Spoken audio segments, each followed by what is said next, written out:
Bismillahirrahmanirrahim. Assalamualaikum warahmatullahi wabarakatuh. Alhamdulillah, syukur kepada Allah SWT kerana izinnya pada malam ni kita dapat jumpa lagi hari ini. Malam ni dalam siri yang kelima program kita, iaitu program Generasi Al-Quran yang kita telah mula lancarkan pada hari Jumaat lepas. Jumaat, hari ini hari yang kelima, siri kelima. InsyaAllah program ni kita akan buat secara berterusan setiap hari pada waktu yang sama, iaitu pada pukul 9.20 sampai 10.15 lebih kurang tamat. Jadi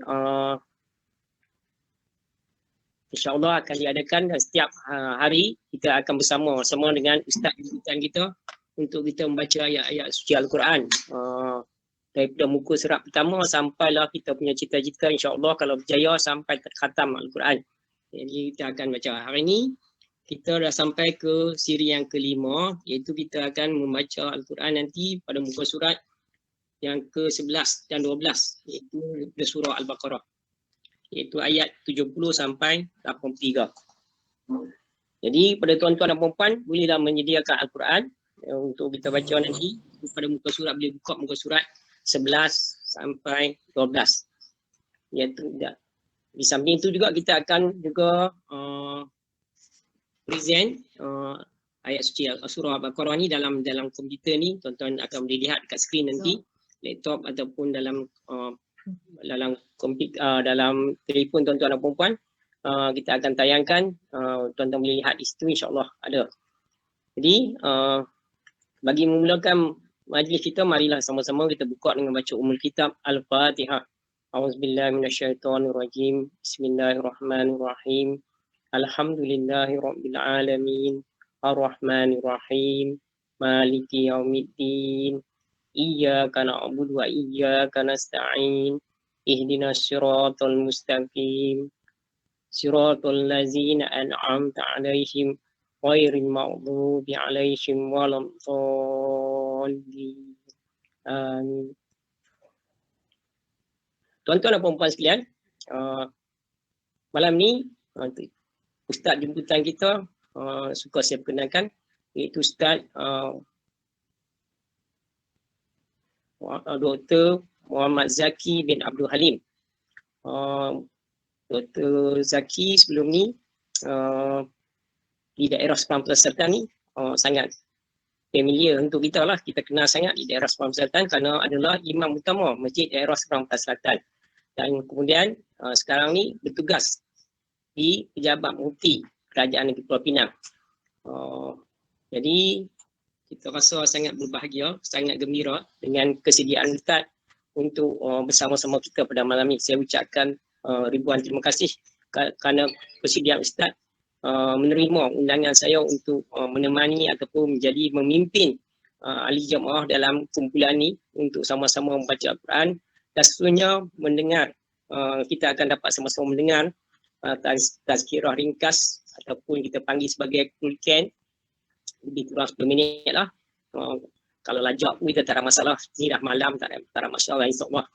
Jadi tuan-tuan, sekali lagi saya beritahu, pada malam ni kita dah sampai siri yang kelima, iaitu kita akan baca surah Al-Baqarah pada muka surat 11 dan 12, iaitu mulai ayat 70 sampai 83, insyaAllah.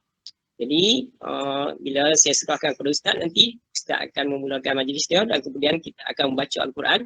Kita akan sama-sama mendengarkan bacaan Al-Quran yang Ustaz baca dan kita akan ikut bersama-sama di rumah masing-masing. Dan selepas tu akan ada kuliah, Ustaz akan terus buat kuliah 10 minit tu, dan selepas selesai kuliah Ustaz, kita akan sama-sama berinteraksi.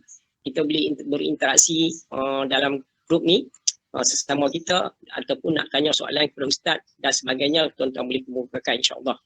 Walau bagaimanapun, suka saya setiap kali program ni, suka saya ingatkan kerana kalau saya Google Meet dengan anak murid saya, memang saya ingatkan tu, iaitu kita kena pastikan kita ada adab dalam berguru. Jadi antara adab berguru, tak kira lah sama ada bersemuka di dalam dewan ataupun di dalam Google Meet ni secara online. Jadi kita kena pastikan bahawa kita menghadap guru.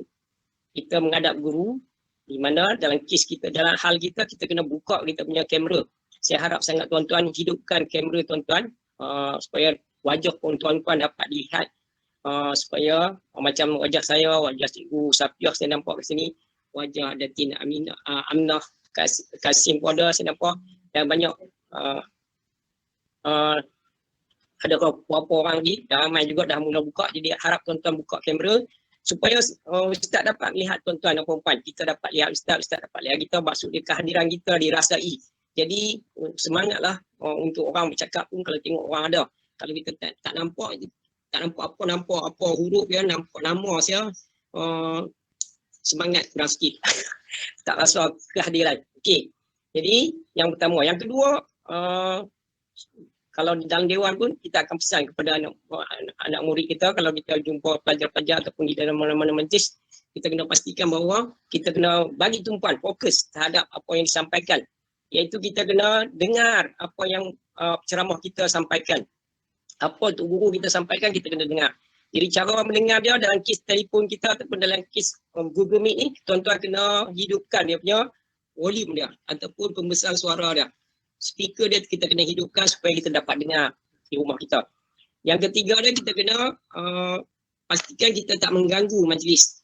Kita tak mengganggu majlis, tidak buat bising dan sebagainya.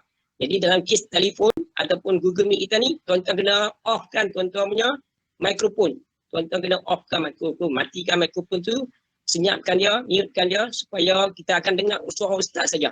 Jadi tak terganggu perjalanan kita. Walau bagaimanapun, kalau tuan-tuan nak berinteraksi dengan Ustaz, tuan-tuan boleh berinteraksi lagi selepas selesai Ustaz punya sesi, insya-Allah.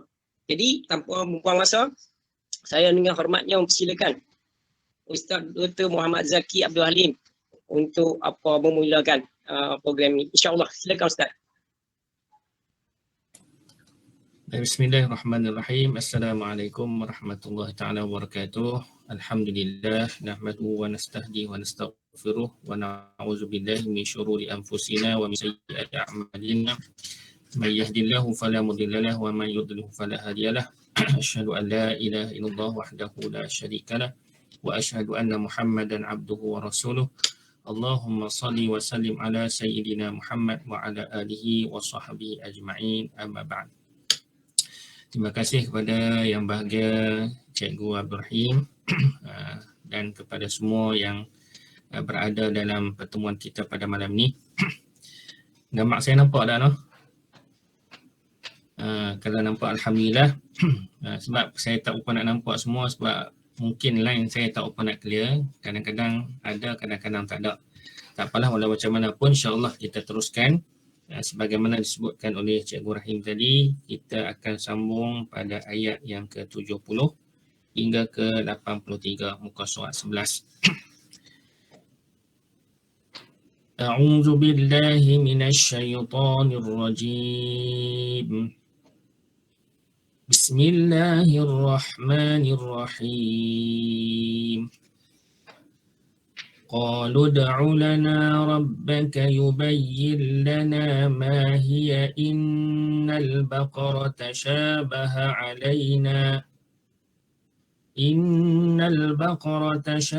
علينا وإنا إن شاء الله لمهتدون. قال إنه يقول إنها بقرة لا ذلول تثير الأرض ولا تسقي الحرث مسلمة لا شية فيها. قالوا الآن جئت بالحق فذبحوها وما كادوا يفعلون. وإذ قتلتم نفسا فادارأتم فيها والله مخرج ما كنتم تكتمون. فقلنا اضربوه ببعضها كذلك يحيي الله الموتى ويريكم آياته لعلكم تعقلون. ثم قست قلوبكم من بعد ذلك فهي كالحجارة أو أشد قسوة وإن من الحجارة لما يتفجر منه الأنهار وإن منها لما يشقق فيخرج منه الماء وإن منها لما يهبط من خشية الله وما الله بغافل عما تعملون أفتطمعون أن يؤمنوا لكم وقد كان فريق منهم يسمعون كلام الله ثم يحرفونه من بعد ما عقلوه وهم يعلمون وإذا لقوا الذين آمنوا قالوا آمنا وإذا خلا بعضكم إلى بعض قالوا أتحدثونهم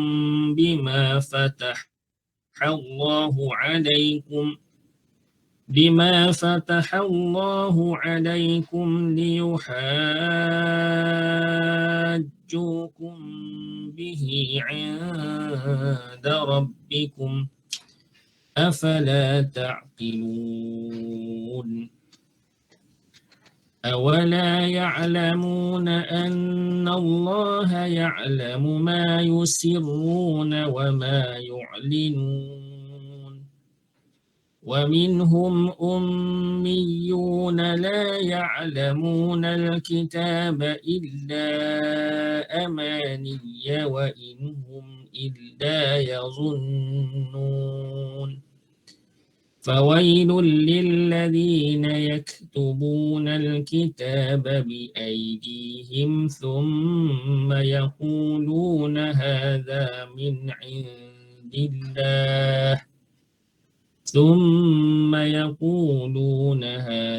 من عند الله ليشتروا به ثمنا قليلا فويل لهم مما كتبت أيديهم وويل لهم مما يكسبون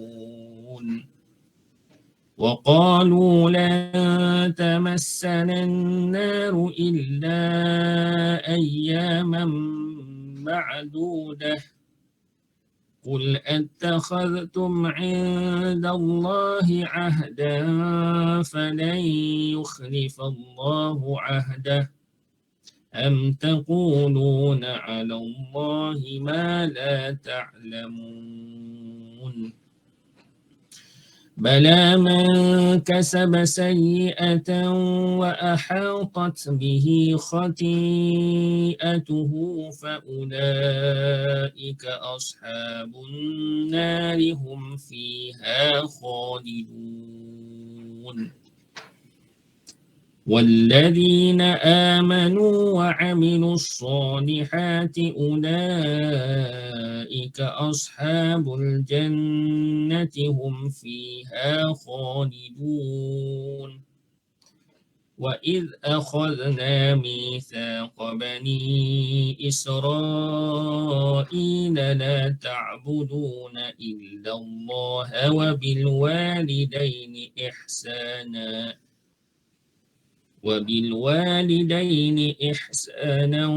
وذي القربى واليتامى والمساكين وقولوا للناس حسنا وأقيموا الصلاة وآتوا الزكاة ثم توليتم إلا قليلا منكم وأنتم معرضون صدق الله العظيم. Alhamdulillah, alhamdulillah, nahmaduhu wa nastahdi wa nastaghfiruh. Syukur kita kepada Allah Subhanahu wa taala pada kesempatan cukup berharga pada malam ini kita dapat bersama-sama dalam satu majlis ilmu, satu majlis untuk kita memperingati dan mengambil tadabbur daripada ayat-ayat Allah Subhanahu wa taala secara umumnya, insya-Allah. Alhamdulillah, kita telah baca satu rangkuman ayat-ayat Allah Subhanahu wa taala yang secara umumnya Allah Subhanahu wa taala memperjelaskan kepada kita tentang sifat manusiawi yang ada pada diri setiap manusia, yang mana Allah Subhanahu wa taala memperjelaskan. Kalau kita tengok pada pertemuan-pertemuan yang lalu, mungkin tuan-tuan telah diperjelaskan tentang ayat-ayat yang mana dalam awal surah Baqarah ini Allah Subhanahu wa taala telah memperjelaskan kepada kita tentang 3 golongan manusia, iaitu golongan orang yang bertakwa. Kemudian 2 ayat dikaitkan dengan orang yang kufur ataupun kafir. Dan seterusnya Allah Subhanahu wa taala memperjelaskan kepada kita tentang ciri-ciri kemunafikan. Dan ayat-ayat yang kita bacakan pada malam ini, penjelasan Allah Subhanahu wa taala disekalikan dengan kisah. Satu kisah yang menarik.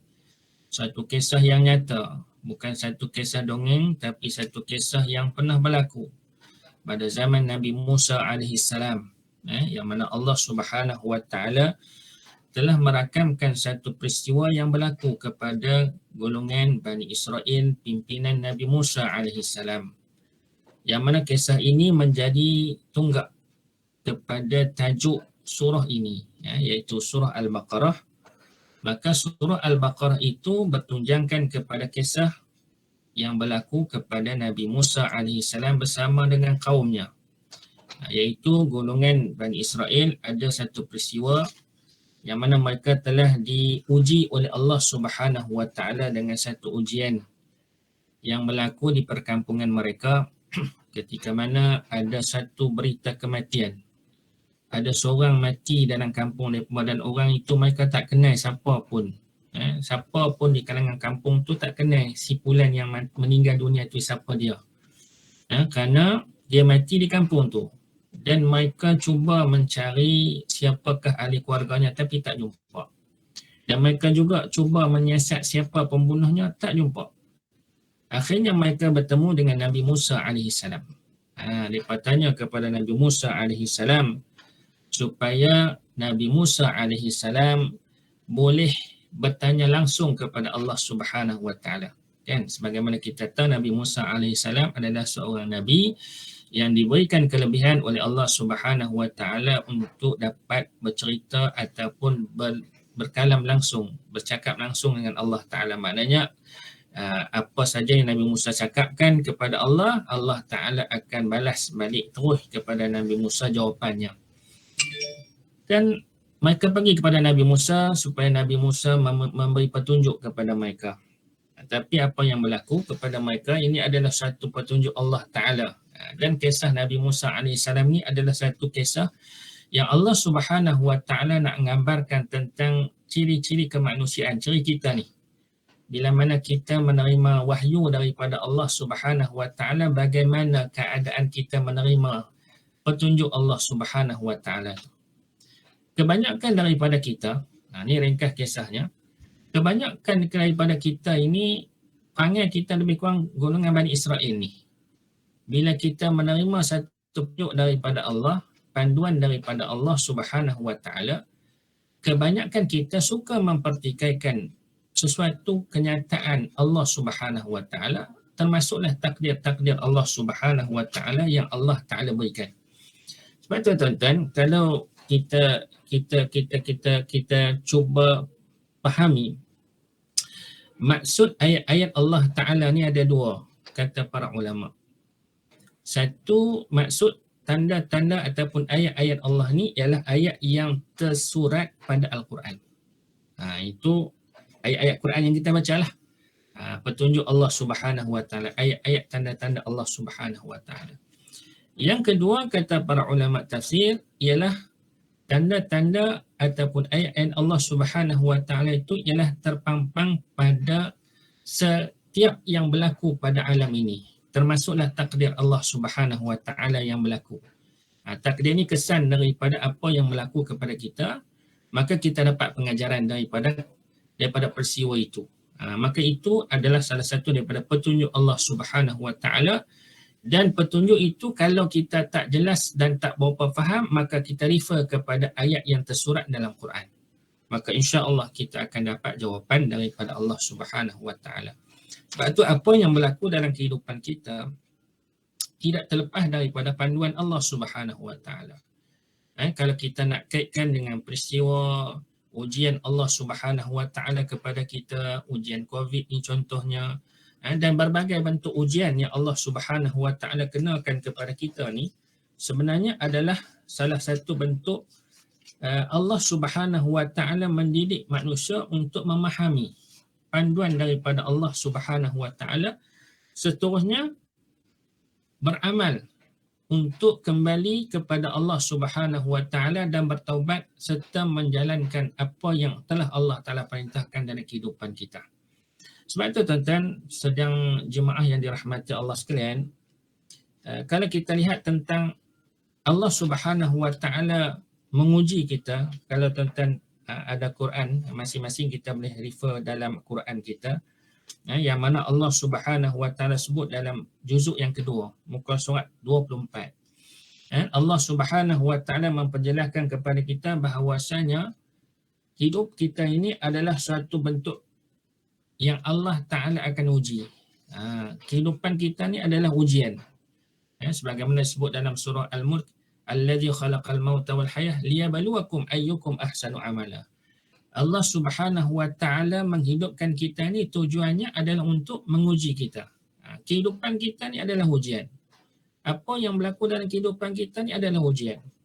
Maka sebab itu Allah Subhanahu Wa Ta'ala sebutkan pula dalam ayat 115, ayat 155, yang mana kata Allah Subhanahu Wa Ta'ala, walanabluwannakum bisyai'in minal khawfi wal ju'i wa naqsin minal amwali wal anfusi wath thamarat wa basyiris sabirin. Bahwasanya kata Allah, walanabluwannakum, maknanya Allah Ta'ala ni pasti akan menguji kita. Kum ni merujuk pada kita. Jadi ayat kalau kita baca dalam Quran, ada ketikanya Allah Ta'ala gunakan kalimah dhamir hum, ada ketikanya Allah Ta'ala gunakan dhamir kum. Kum ni merujuk kepada contoh-contoh kisah-kisah orang-orang yang ingkar kepada Allah ataupun golongan-golongan yang beriman kepada Allah. Hum ni merujuk kepada mereka. Kum ni khitab ataupun orang yang dilawan cakap, merujuk kepada kita yang sedang membaca Quran. Siapa saja yang sedang mengambil panduan daripada Allah Subhanahu Wa Ta'ala. Maka dalam ayat ni Allah Ta'ala kata jelasnya, walanabluwannakum, ni kalau kita belajar dari sudut makna ataupun kalimat yang Allah Ta'ala gunakan, lam tu adalah lam ditakkid. Makna Allah Ta'ala mempertegaskan bahawasanya kami akan menguji kamu. Maknanya faham kita penegasan ini, kita akan pastinya diuji oleh Allah Subhanahu Wa Ta'ala. Sebab tu jangan takut pada ujian, sebab ujian adalah kehidupan. Ujian adalah satu bentuk kehidupan yang memang Allah Ta'ala sediakan kita ini dengan pelbagai bentuk ujian. Dan antara ujian-ujian Allah Subhanahu Wa Ta'ala, Allah Ta'ala sebut ada 4 perkara. 5 perkara sebenarnya. Satunya khauf, takut. Allah Ta'ala uji kita dengan ketakutan. Wal ju', Allah Ta'ala uji kita dengan kelaparan. Wa naqsi minal amwal, Allah Ta'ala uji kita dengan kekurangan harta. Wal anfus, Allah Ta'ala uji kita dengan jiwa kita, diri kita, sakit, sehat, itu ujian Allah Ta'ala. Was thamarat, dan juga keberhasilan dalam setiap kerja buat kita. Kadang-kadang ada, kadang-kadang tak ada. Dan kita usaha, kita disuruh berusaha dan hasilnya adalah daripada Allah. tak semestinya kita usaha kita berhasil, tapi dengan usaha pasti akan berhasil. Tengok macam mana. Jadi maknanya Allah Ta'ala akan uji kita ni dengan berbagai bentuk ujian, dan 5 perkara ni adalah asas utama ujian Allah Subhanahu Wa Ta'ala dalam kehidupan. Jadi bagaimana jawapan Allah Subhanahu Wa Ta'ala ketika mana kita nak menerima ujian ataupun menghadapi ujian ni? Allah Ta'ala suruh kita sabar. Wa basyiris sabirin. Berilah khabar gembira kepada mereka-mereka yang sabar. Kena sabar banyak dengan ujian Allah Subhanahu Wa Ta'ala. Dan kita memang sifat kita lemah ni, kita suka merungut. Sama pada kisah yang kita bacakan ayat muka surat 11 tadi ni. Golongan Bani Israel ni dia suka merungut kepada Nabi Musa. Bila mana mereka refer kepada Nabi Musa, minta petunjuk supaya Allah Subhanahu Wa Ta'ala khabarkan kepada mereka siapakah lelaki yang mati di tempat mereka ni dan siapa pula pembunuhnya. Nabi Musa tak jawab direct pembunuh sipulan. Tetapi Nabi Musa menerima arahan daripada Allah untuk membuat satu tugasan. Ketika mana mereka tanya Nabi Musa, siapa dia? Nabi Musa kata, hendaklah kamu mencari lembu. Itu dia. Ini satu tugasan Allah Subhanahu Wa Ta'ala. Untuk menyelesaikan masalah, Allah Ta'ala suruh kita buat apa yang Allah Ta'ala perintah. Ini dia punya simbolik. Allah Subhanahu Wa Ta'ala menggambarkan kepada kita bagaimana ketika kita menghadapi ujian daripada Allah Subhanahu Wa Ta'ala, bagaimana kita nak lepas daripada ujian tu. Salah satunya, pada pandangan kita kata go through kepada persoalan itu untuk selesai. Kan? Biasanya pada pemikiran cetek kita manusia yang lemah ni, kita kata nak selesai masalah, kita kena fikir apa masalah tu. Kan? Biasanya kita. Dan begitulah sifat fitrah kita. Tetapi jawapan pada Allah Subhanahu Wa Ta'ala, Allah Ta'ala kata buat apa yang aku suruh. Barulah aku akan tolong untuk selesaikan masalah kamu. Okey, tuan-tuan boleh faham poin dia di sini. Saya ulang balik poin dia. Kita manusia secara fitrahnya, apabila kita menghadapi sesuatu musibah ataupun persoalan ataupun ujian, kita selalu memikirkan masalah itu bagaimana untuk diselesaikan. Itu memang ciri-ciri manusiawi. Kita tak boleh nak salahkan diri kita, tapi itulah ciri-ciri manusiawi. Itulah yang melekat kepada minda kita secara fitrahnya. Tetapi Allah Ta'ala nak mengajar kita untuk menjadi manusia yang hebat. Manusia yang bergantung kepada Allah Subhanahu Wa Ta'ala. Bagaimana caranya? Ialah bila mana kita menerima musibah daripada Allah, 2 perkara yang kita kena buat. Satu, fitrah kita berfikir untuk selesaikan masalah. Dan yang kedua yang paling utama, kena refer kepada Allah dan Allah Ta'ala beri petunjuk kepada kita buat apa yang Allah Ta'ala suruh. Okey, boleh faham tak? Pertama, kita selesaikan, kena fikir juga nak selesaikan masalah. Okey, dalam keadaan COVID ni, macam mana kita nak selesaikan masalah kita? Salah satunya ialah dengan vaksin kan. Yang kedua, dengan penjarakan. Yang ketiga, banyak SOP yang telah digaris pandukan kepada kita. Cukup tak kerja buat kita tu? Belum cukup lagi. Yang kedua, kita kena serah diri kepada Allah Subhanahu Wa Ta'ala, buat apa yang Allah Ta'ala suruh. Baik, apa yang Allah Ta'ala suruh kat kita? Ketika mana kita menghadapi ujian, kita refer pula ayat yang kita bacakan tadi dalam surah Al-Baqarah juzuk yang kedua. Apa yang Allah Ta'ala suruh buat? Pertama, kita kena sabar. Dan sabar tu, adakah kita hanya sekadar menyerah diri kita kepada Allah Ta'ala tanpa usaha? Tidak. Sabar yang dimaksudkan oleh Allah Subhanahu Wa Ta'ala ni ialah alladzina idza asabathum musibah qalu inna lillahi wa inna ilaihi raji'un. Bukan takat mereka kata saya. Jadi kalau ayat kita faham zahir ayat ni, apabila kita kata kita ni sabar, iaitu apabila mereka ditimpa dengan musibah, mereka berkata inna lillahi wa inna ilaihi raji'un. Tapi maksud kat sini, bila mana kita berkata kita kena buktikan kita menyerah diri kepada Allah, iaitu dengan mentaati kembali apa yang Allah Subhanahu Wa Ta'ala perintahkan. Baik tuan-tuan, sidang penonton, sidang jemaah yang dirahmati Allah sekalian, untuk kita limitkan 10 minit ni, asalnya dah terlebih dah. Baik, sikit lagi saya nak sambung untuk kita nak fahamkan huraian ayat-ayat ni, ayat-ayat ni secara umumnya, bukan nak cikgu tafsir dan bukan kuliah tafsir. Ini adalah tazkirah ringkas, jadi kita nak ringkaskan untuk kita ambil manfaat daripada apa yang telah kita baca. Yang mana poin utama Allah Subhanahu Wa Taala perjelaskan kepada kita untuk jadi orang yang inna lillahi wa inna ilaihi raji'un, ialah orang yang melembutkan hatinya untuk menginsafi segala kekurangan diri. Jadi sebab musabab Allah Ta'ala datangkan musibah ni, Allah Ta'ala dah sebut dalam ayat-ayat yang lain. Allah Ta'ala tak akan datangkan musibah ini melainkan sebab musibah ini adalah dengan tangan-tangan manusia. Dengan tangan-tangan kita, dengan sebab musabab kita sendiri. Tapi sifat manusia ni dia suka menunding jari kepada orang. Ni pasal hampa lah buat jadi macam ni. Dan kita selalu menunding jari kepada orang. Sedangkan apa yang berlaku ni, kita ada sikit saham, sikit sebanyak ada sumbangan kita kepada apa yang berlaku. Kalau tidak, dia tak jadi satu bencana yang besar yang menyeluruh kena semua.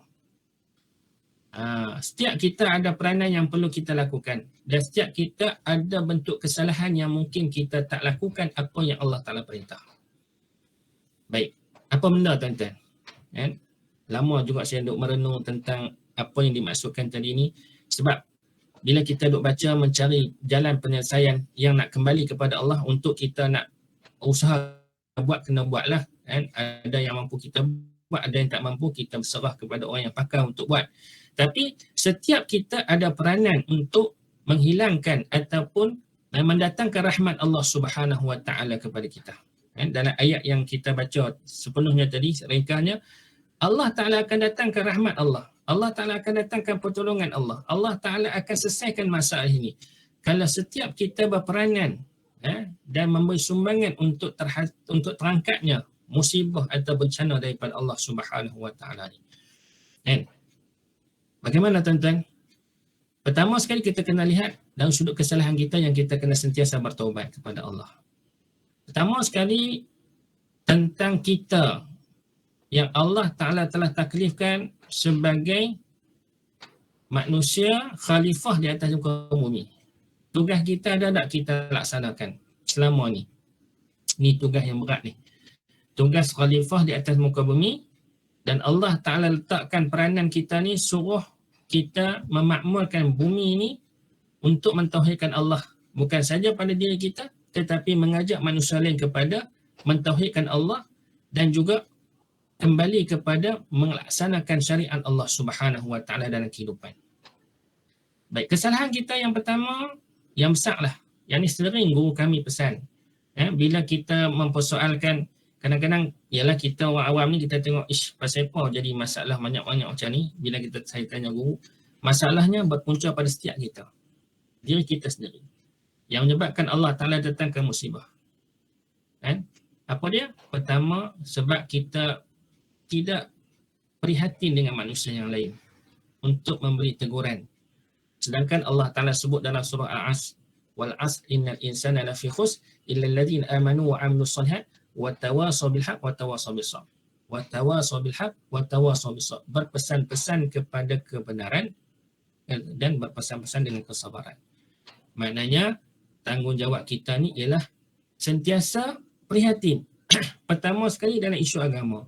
Kalau ada orang yang telah menyeleweng ataupun telah lari daripada jalan agama ataupun melaksanakan tuntutan syariat dia kepada Allah, maka kita bertanggungjawab untuk sering memberi nasihat dan juga memberi peringatan supaya kita kembali kepada Allah, bertaubat kepada Allah, menginsafi diri dan beramal dengan syariat Allah Subhanahu Wa Taala. Dan punca yang kita tengok hari ini, kebanyakan kita lebih pentingkan diri sendiri dan kita lupa untuk sering memperingati antara satu sama lain. Itu antara punca yang besar, yang salah satu sebab Allah Ta'ala datangkan musibah ni, supaya kita sentiasa bermuhasabah untuk kita memperbetulkan diri kita dan memperbetulkan keluarga kita, di samping kita memperbetulkan jiran-jiran, kawan-kawan yang ada berdekatan dengan kita, untuk kembali bermuhasabah, sedar diri dan tanggungjawab kita kepada Allah Subhanahu Wa Taala. Itu poin salah satu daripada tanggungjawab kita kepada Allah. Sebab Allah Ta'ala sebut dalam ayat ni, antara sebab Allah Ta'ala kenakan ujian yang berat kepada Bani Israel ni, kerana mereka ni adalah golongan yang degil, golongan yang keras hati, golongan yang tidak menerima nasihat daripada Allah melalui lisan Nabi-Nabi mereka yang Allah Ta'ala utuskan. Maka mereka pula berangan-angan seolah-olahnya mereka manusia yang terbaik dah, dengan menggunakan akal semata-mata, tidak mengambil petunjuk daripada Allah Subhanahu Wa Ta'ala, nak ubah suai syariat Allah dan sebagainya. Ini kesalahan-kesalahan yang besar yang dilakukan oleh umat yang terdahulu, dan sebenarnya kesalahan itu juga berlaku di zaman kita hari ini, yang mana kebanyakan kita ni mengabaikan syariat Allah Subhanahu Wa Ta'ala, memperlecehkan syariat Allah Subhanahu Wa Ta'ala, meringan-ringankan hukum Allah Subhanahu Wa Ta'ala, dan juga ada di kalangan kita yang nak ubah suai syariat Allah, nak ikut hawa nafsu mereka. Maka inilah yang punca-punca berat yang menyebabkan Allah Subhanahu Wa Ta'ala mendatangkan musibah ini. Dan salah satu cara untuk kita selesaikan musibah ini ialah dengan kita bertaubat kepada Allah, menginsafi balik akan tanggungjawab kita, dan marilah sama-sama kita menjalankan tugas kita sebagai hamba Allah yang diamanahkan Allah menjadi khalifah, iaitu untuk memakmurkan bumi ini dengan mentauhidkan agama Allah. Macam mana kita nak mulakan? Mulakan daripada diri kita, kemudian ahli keluarga kita. Dan sekurang-kurangnya PKP ini mengajar kita untuk kembali bermuhasabah diri, dan kita memperkukuhkan institusi keluarga kita, kembali hidupkan solat berjemaah, usaha berjemaah. Dan Alhamdulillah hampir setahun dah kita berada dalam keadaan PKP ini. Kebanyakan kita dah berada di rumah, semua anak-anak ada di rumah, suami, isteri, anak-anak sekali di rumah. Jadi Alhamdulillah, sebagaimana yang kita mampu buat hari ini, baca Quran secara, walaupun kita tak berjumpa secara fizikal, tapi bermula daripada rumah. Sekurang-kurangnya kita dapat kumpulkan ahli keluarga kita, kemudian dengan cara itu kita bersemangatkan, suburkan semangat kita dengan kita berhubungan dengan cara maya ni. Ini antara hikmah Allah Ta'ala. Sebab tu tuan-tuan, kalau kita fikir-fikirkanlah, Allah Ta'ala ni maha kaya, Allah Ta'ala ni maha hebat, pancangan Allah ni maha luas, maha bijaksana. Bayangkan suasana COVID ni kalau berlaku, kita tak ada teknologi maklumat yang macam ni, teknologi yang hebat ni, macam kita boleh orang kata apa, bermusyawarat secara maya ni. Zaman dulu-dulu tak ada komunikasi yang macam ni. Mungkin kita akan jadi murung, mungkin kita akan jadi keras sumbang, tapi Alhamdulillah dengan keadaan yang macam ni, kita masih lagi boleh hidup, tetapi hidup dalam keadaan suasana baru yang masih lagi boleh berhubungan, tapi dengan cara dan gaya yang baru.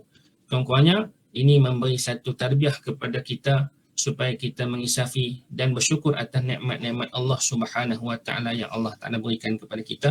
Sebab di penyudah pada surah ataupun ayat yang kita bacakan ini, Allah Ta'ala memberi satu galakan ataupun satu rangsangan, satu janji kepada orang-orang yang beriman dan beramal saleh. Mereka ini adalah golongan ahli syurga, yang mana mereka akan kekal di dalam syurga Allah Subhanahu Wa Ta'ala, insya-Allah. Jadi Allah Ta'ala telah mengikat janji dengan Bani Israel, janganlah kamu menyembah selain daripada Allah. La ta'budu illallah. Jangan kamu menyembah selain daripada Allah. Jangan mensyirikkan Allah Subhanahu Wa Ta'ala. Jadi mudah-mudahan tuan-tuan, peringatan-peringatan ini dapat sama-sama kita ambil pengajaran, dan mudah-mudahan usaha yang tuan-tuan telah lakukan ini secara berjemaah ini dapat diteruskan, dan azam untuk mengkhatamkan Quran secara online ini, insya-Allah kita doakan moga Allah Ta'ala permudahkan. Dan insya-Allah memang ada cabaran nanti tuan-tuan. Mungkin semangat kita pada awal ni 2, 3, 4 kali, tapi lama-lama ni dia slow offset. Tinggallah berapa orang. Kan hari ni Alhamdulillah ada 56 orang, Alhamdulillah. Tapi harapnya kita sama-sama lah istiqamah, insya-Allah. Sama-sama untuk kita buat secara berjemaah. Mudah-mudahan usaha kita ni akan mengembalikan balik rahmat Allah Subhanahu Wa Ta'ala. Sekurang-kurangnya Allah Ta'ala mengajar kita untuk kembali bermuhasabah diri, kembali untuk kita bersatu hati. Walaupun dalam keadaan kita tengok hari ni memang fitnah akhir zaman ni cukup besar. Dalam keadaan duk gawat-gawat di dunia pun ada orang yang pentingkan diri sampai mengabaikan orang lain. Itu isu-isu yang berlaku di sekitar kita. Jadi janganlah kita terlalu emosional sangat dengan keadaan yang macam tu. Mari kita kembali untuk bersatu hati dengan syariat Allah Subhanahu Wa Taala, dengan mentauhidkan Allah, dan kita laksanakanlah tuntutan-tuntutan Allah Taala kepada kita. Carilah orang yang boleh membawa kita kepada Allah. Jangan cari orang yang boleh membawa kita kepada kemurkaan Allah Subhanahu Wa Taala.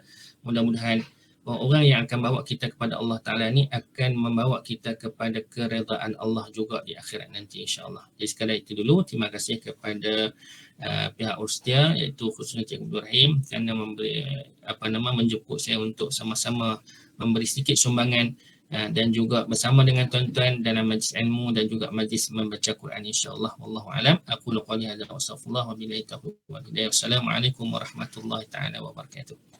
Kembali kepada Jazakallahu khairan katsiran ucapkan kepada Ustaz yang telah memenuhi hajat kita bersama, iaitu untuk sama-sama kita membaca Al-Quran bersama Ustaz, dan juga sebenarnya mendengar mutiara kata daripada Ustaz dengan memberikan curahkan ilmu kepada kita tadi, khususnya berkaitan dengan ayat yang kita baca daripada ayat 70 sampai 83 surah Al-Baqarah. Sebelum saya buka interaksi, tuan-tuan dapat berinteraksi dengan Ustaz ataupun nak bercakap, saya nak bagi satu pengumuman, nak buat pengumuman sini untuk pengetahuan tuan-tuan dan puan-puan. Program kita ni kita buat setiap hari dan waktu dia pukul 9.20 sampai 10.15 tu, kita kata kita bubuh lebih kurang macam tu. Biasanya kita tamat 10.30 tu, biasalah, tak ada masalah.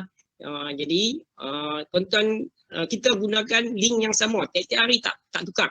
Ada orang buat program macam ni, dia perlu tukar-tukar link. Yang ni kita tak tukar link, pakai link sama. Kalau tuan-tuan tak jumpa, cari yang lama, tekan link tu, insyaAllah boleh masuk. Itu kita nak beritahu. Lepas tu nak buat pengumuman, yang saya kata nak buat pengumuman, saya nak beritahu untuk besok. Untuk besok tetamu kita, Ustaz undangan kita adalah Ustaz Muhammad Naim Hashim Al-Hafiz. Itu Ustaz Muhammad Naim bin Hashim Al-Hafiz, iaitu pengetua ATM. Ustaz suka pakai pengetua ATM, pengetua Akademi Tahfiz Mutiara kita. Iaitu memang Ustaz yang mengajar mengajar Al-Quran lah, dan juga tahfiz, dan ada program tajwid di Masjid Daerah Seberang Selatan. Itu adalah tetamu kita besok. Dan untuk hari Jumaat, esok hari Khamis, esok hari Rabu. Untuk hari Khamis, tetamu pertama kita adalah Ustaz Datuk Haji Maktar Syafi'i. Ustaz Datuk Haji Maktar Syafi'i. Dan pada hari Jumaat, insya-Allah, Ustaz jemputan kita adalah Ustaz Don. Tentu kenal kan, Ustaz Don Daniel, Don Biaji, insya-Allah akan bersama kita. Jadi itu sedikit pengumuman. Jadi sekarang saya buka kepada tuan-tuan untuk berinteraksi. Silakan.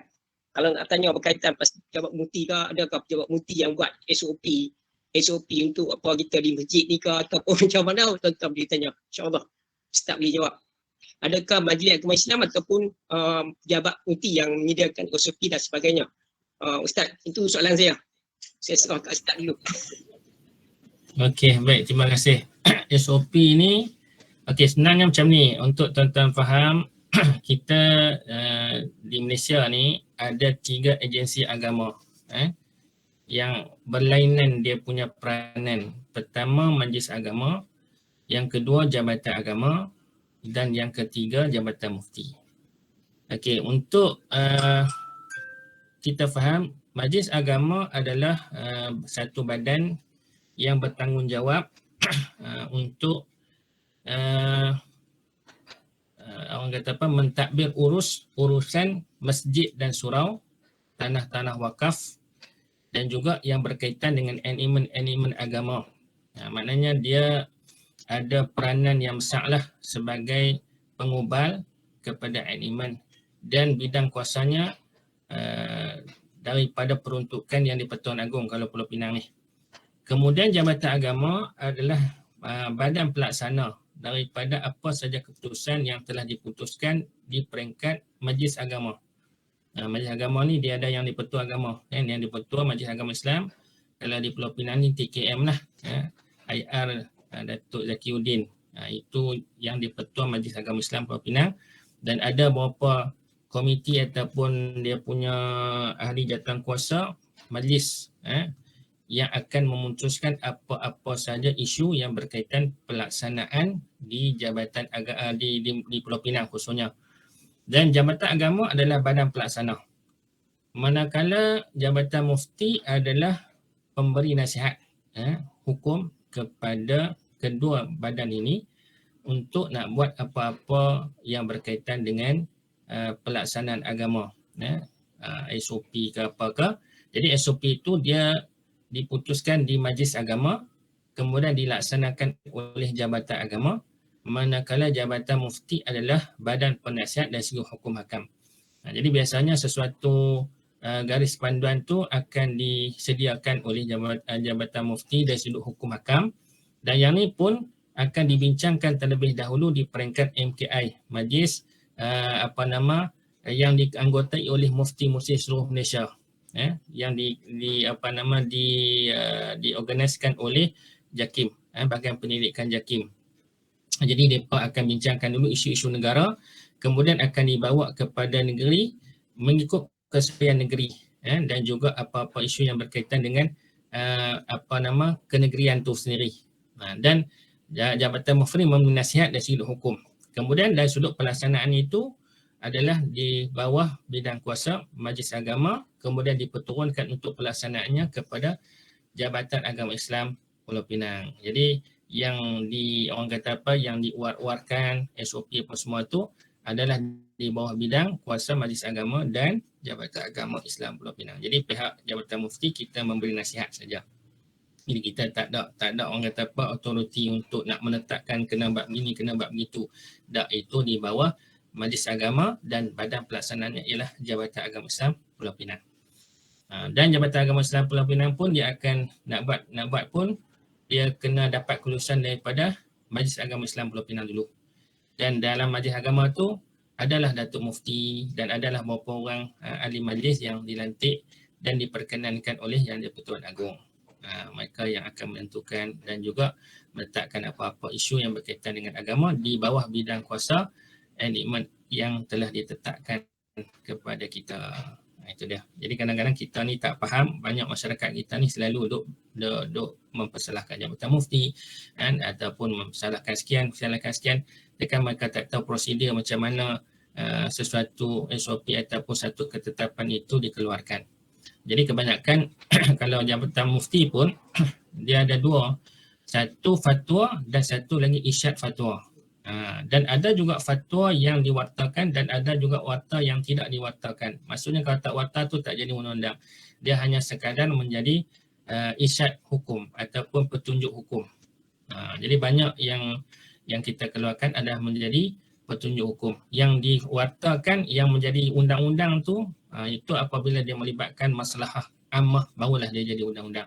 Kalau hanya sekadar hukum, kalau dia ada benda-benda yang khilaf, maka Jabatan Mufti mengeluarkan suatu panduan hukum itu untuk mengangkat khilaf tersebut berdasarkan suasana semasa yang mana kita di Pulau Pinang macam mana bi'ah suasana dia.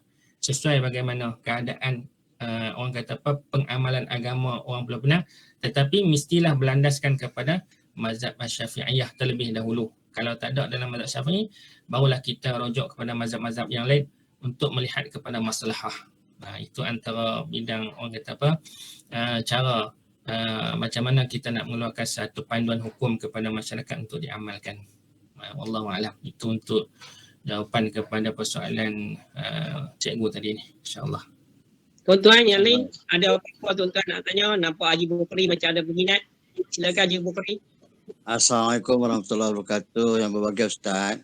Ada dua soalan, tapi soalan ni rasa ni tak soalan pendek je. Pertama, kita kadang-kadang tulis doa, tulis Al-Quran apa semua, kita type salah. Bila salah tu kita nak lempak dalam tong sampah ataupun kertas ni risau juga. Ataupun kalau Quran kita hantarlah jabatan jabat masjid apa ke semua. Tapi kalau ayat-ayat yang pendek ni kita salah ni, kita bakar sendiri, kita abu dia buka pokok bunga ke macam mana ke, itu satu. Ayat-ayat yang kita tulis pendek lah, salah kan. Kita nak Ya. buang dalam tong-tong sampah, kertas-kertas pejabat tu rasa takut juga mereka bakar tak mana. Yang kedua Ustaz, tadi kita duk cerita banyak tentang Bani Israel ni, zaman Nabi Musa ni. Mereka ni masa tu pahaman kita bukan dia pahaman maksudnya ni keimanan dia tu macam mana Ustaz keadaan dia. Sebab Islam ni zaman baginda SAW dengan macam mana zaman Nabi, sejak Nabi Ibrahim, Nabi mana, tapi Nabi Musa ni macam mana Ustaz? Okey. Pegangan agama dia. Baik. Dua soalan. Soalan pendek, jawapan pendek. Okey, jawapan pendek bagi yang pertama, soalan pertama tadi, untuk tulisan-tulisan yang ada ayat Quran kita boleh hapuskan dengan cara bakar, itu yang sesuai. Dan yang kedua, abunya tadi, kalau ikut tu abu tu dah tak ada dah tulisan-tulisan tu. Jadi kita kalau boleh kita nak jaga keharmoniannya juga, kita masukkan dalam sungai ke apakah bagi dia mengalir, bagi hilang macam tu. Ataupun tanam pada tempat yang tak dilangkah, insya-Allah dia akan reput di dalam tanah selepas kita bakar. Itu yang terbaiklah. Okey, kemudian yang kedua berkenaan dengan Bani Israel ni, adakah macam mana pegangan agama dia? Baik. Beginilah sebenarnya, basic kepada asas agama ialah mentauhidkan Allah Subhanahu Wa Taala. Mana-mana nabi yang diutuskan Allah Subhanahu Wa Taala ke dunia ni, dia punya ajarannya sama. Sebab tu kita mengimani semua nabi-nabi yang Allah Ta'ala utuskan kerana dia punya asas dakwahnya adalah sama, mentauhidkan Allah Subhanahu Wa Taala. Cuma yang membezakan sikit pada setiap nabi-nabi itu ialah syariat dia. Syariat itu yang membezakan. Syariat ni ialah dari sudut pengamalan, pensyariatan, maknanya dari sudut hukum hakam. Hukum hakam dari sudut pelaksanaan dia. Mungkin dari sudut kita kata solat. Kan, solat hak kita zaman Nabi SAW ni diwajibkan 5 kali sehari semalam. Kalau kata di zaman Bani Israel, mungkin seminggu sekali saja. Dia punya kewajipan untuk solat secara berjemaah. Di orang kata apa, di masjid-masjid mereka lah, kanisah mereka. Jadi perbezaan ialah pada sudut syariat. Maka sebab tu tuan-tuan, kalau kita lihat dari sejarah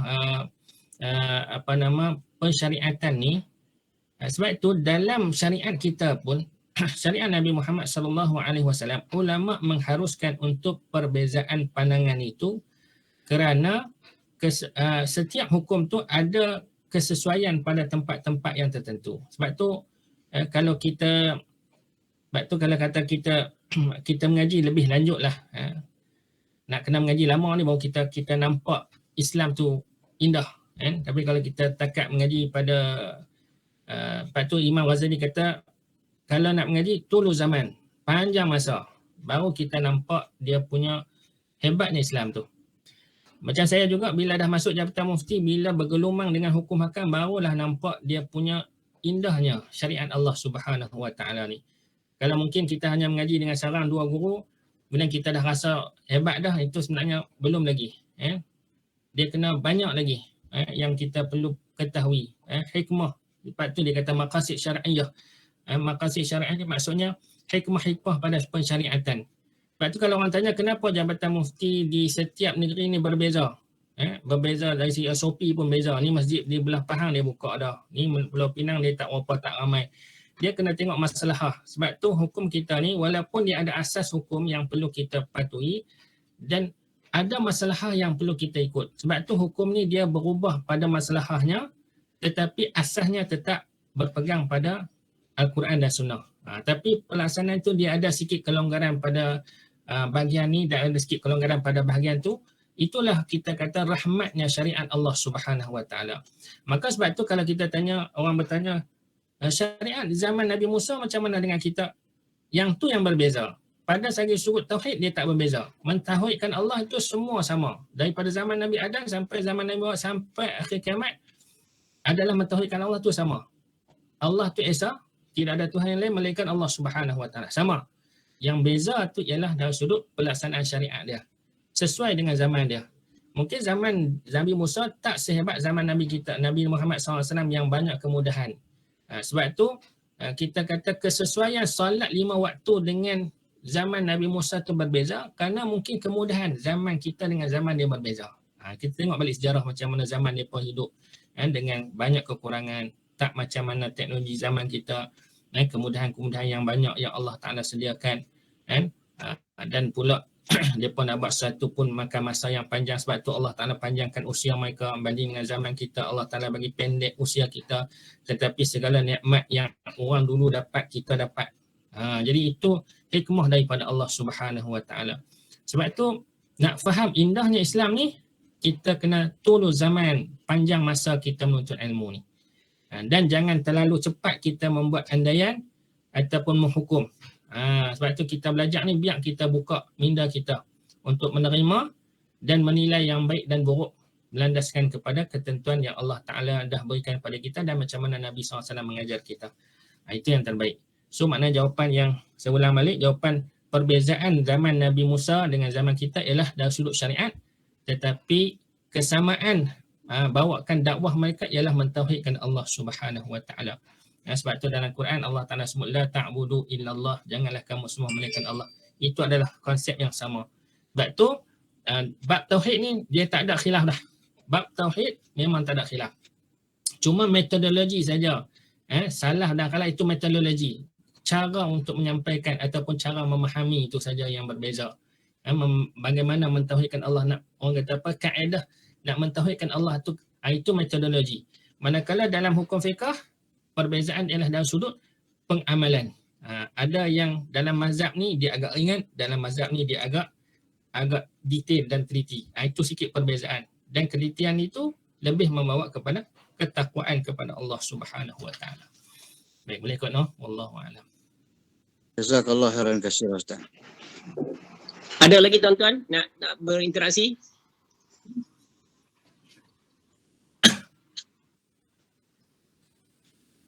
Okey dah kot. Jadi ustaz pun dah bagi. Okey, 3 soalan dah pun.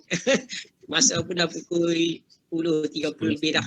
Jadi alhamdulillah kita dapat menyelesaikan sesi kita malam ni dengan baik. Saya ucapkan syukur kepada Allah SWT. Jadi saya ucapkan sekali lagi terima kasih kepada Ustaz Dr. Haji Muhammad Zaki bin Abdul Halim dan juga kepada tuan-tuan puan-puan sekalian yang sudi untuk bersama-sama lagi pada malam ni, dan harap istiqamah untuk malam-malam yang seterusnya macam yang Ustaz sebut tadi. Ustaz menyokong usaha kita, saya minta Ustaz doakanlah supaya cita-cita kami untuk buat program macam ni sampai khatam tu Allah makbulkan insya-Allah.